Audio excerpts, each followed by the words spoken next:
रामायण हो, रामचरितमानस हो, भगवान श्री राम के जीवन से जुड़े किसी भी वृत्तांत में शबरी का नाम किसने नहीं सुना।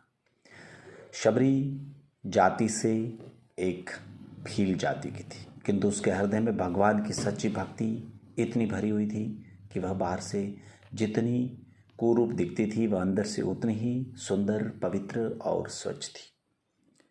वह जो कुछ करती भगवान के नाम पर करती। भगवान के दर्शनों की उसे बड़ी लालसा थी और उसे विश्वास भी था कि एक दिन उसे भगवान के दर्शन अवश्य होंगे। जहाँ शबरी रहती थी उस वन में अनेक ऋषियों के आश्रम थे। उसकी उन ऋषियों की सेवा करने और उनसे भगवान की कथा सुनने की बड़ी इच्छा रहती थी। अनेक ऋषियों ने उसे नीच जाति की होने का कारण कथा सुनाने से मना कर दिया था और श्वान की भांति दुत्कार कर दिया था, किंतु इससे उसके हृदय पर कोई क्षोभ, कोई प्रश्न खड़ा नहीं हुआ, कोई निराशा नहीं हुई। उसने ऋषियों की सेवा करने की एक और नई युक्ति निकाली।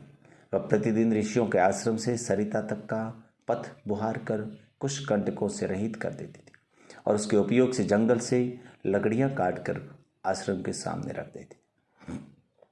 शबरी का यह क्रम कई महीनों तक चलता रहा, किंतु ऋषि को यह पता न चला कि उनकी यह परोक्ष सेवा करने वाला है कौन।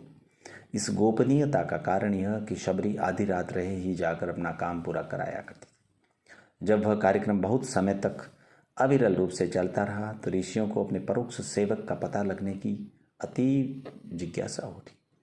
उन्होंने एक रात जागकर पता लगा ही लिया कि वह वही बिल्ली है जिसे अनेक बार दुत्कार कर द्वार से भगाया जा चुका था। तपस्वियों ने अत्यंत महिला की सेवा की। इस अत्यंत महिला की सेवा स्वीकार करने में परंपराओं का आघात होते देखा और उसे उनके धर्म कर्मों में किसी प्रकार का भाग न लेने के लिए धमकाने लगे। मातंग ऋषि से यह सब न देखा गया। वे शबरी को अपनी कुटिया के समीप ठहरने के लिए ले गए। भगवान राम जब वनवान गए तो उन्होंने मातंग ऋषि को सर्वोपरि मानकर उन्हें सबसे पहले छाती से लगाया और शबरी के जूठे बेर प्रेम पूर्वक चख लिए। दोस्तों, इंसान शकल, सूरत, जात, धर्म से कौन है उससे कोई फर्क नहीं पड़ता। यदि उसके मन की भावनाएं, दिल का प्रेम किसी के प्रति सच्चा है तो वह कभी असफल नहीं चाहता।